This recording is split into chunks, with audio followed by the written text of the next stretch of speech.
psychology class is honestly the most unpredictable part of my day. I walk in thinking we are going to be discussing models of memory, and suddenly we are arguing whether crows can have personality disorders. No one has yet figured out how we get there, but somehow we just get there every time. And that makes me think that uncertainty is just not a topic in psychology merely. It actually is our class spirit.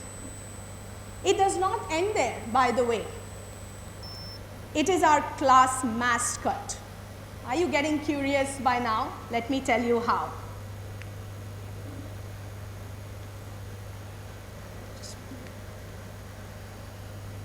Oh yeah.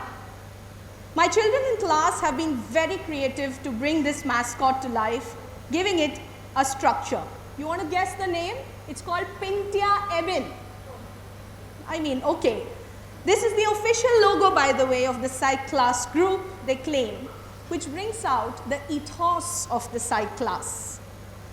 The Pintia part of the name comes from their very rudimentary, basic, local, indigenous knowledge of names, and Ebin being a short form of a memory researcher. Well, less said the better. What is striking to me of this Pintia Ebin is how it truly reflects how my children think, feel, and act.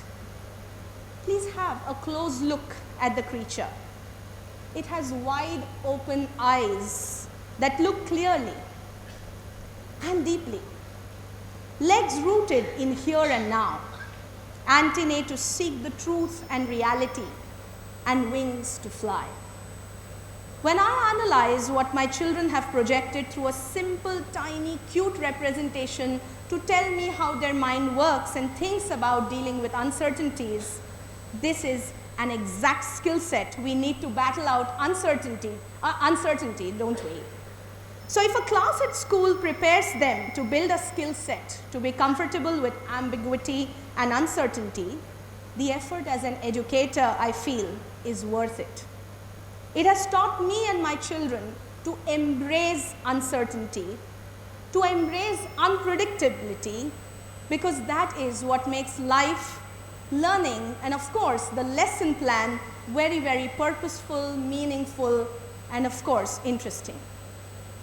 The researcher in me cannot be complacent with classroom reflections and experiences alone, and hence I need to give you some research base just to understand how the mechanism of uncertainty becomes imperative and settles my own certainty to understand how really my children's brains work. Recent research is showing us that people who struggle with uncertainty have small structural differences in the inferior and orbitofrontal cortex, the brain areas that help with thinking, planning, and controlling emotions.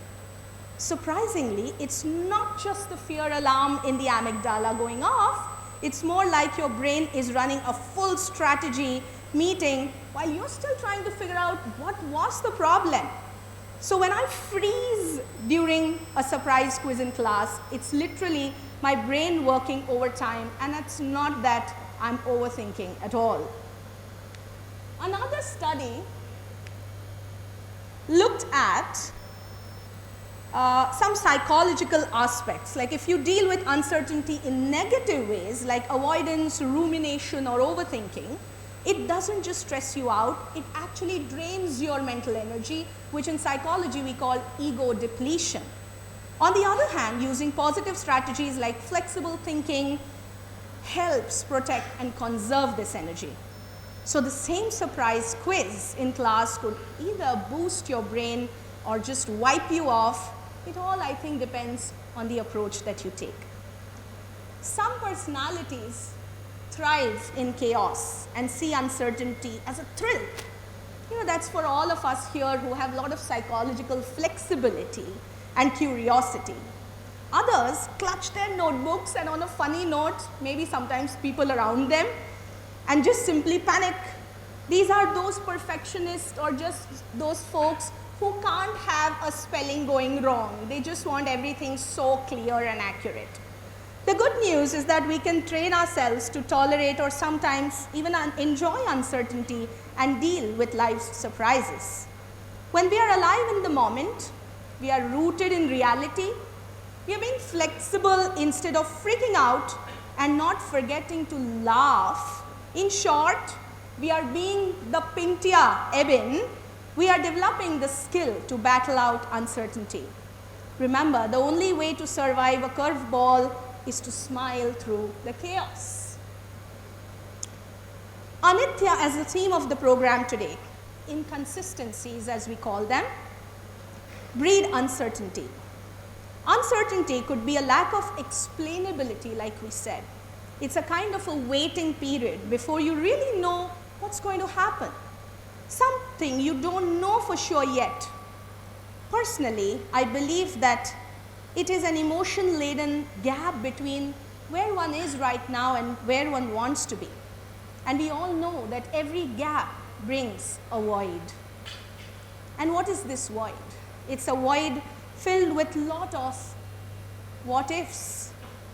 It's an exhibition of overt and covert vulnerabilities. Human brains cannot tolerate voids and gaps for long and have need for closure, consequently trying hard to fill them. It was for the Gestalt psychologists to have evaluated this situation. They would have said that the whole is more than the sum of its parts, and hence, in uncertainty, we start to look for patterns and completeness. If it was for the evolutionary psychologists to look at uncertainty, they would look at it as triggering an adaptive response for prediction and survival because it's signaling threat. While Dr. Freud on one hand believed that uncertainty could trigger anxiety, positive psychologists look at uncertainty as an opportunity for resilience and to bounce back, which is character strength. From the psychological lens then that we looked at all the schools of thought in psychology, we know that uncertainty is here to stay. It's so fundamental for human existence, we can't escape it. So if one treats it as a challenge to conquer, one grows. If one thinks it's a threat, we shrink. A word of caution, however, is pertinent because with the critical lens that we have with us, we don't have to believe that it always has to be uncertainty that really is required for character strength, because too much of anything is bad. Too much of uncertainty and prolonged uncertainty possibly could not be healthy. Uncertainties have a range, and the range is starting right from, I didn't do my homework because the dog ate it. Is this ever going to end? Or is water going to be enough for the coming generations? It could be more existential, that what is the purpose of my life?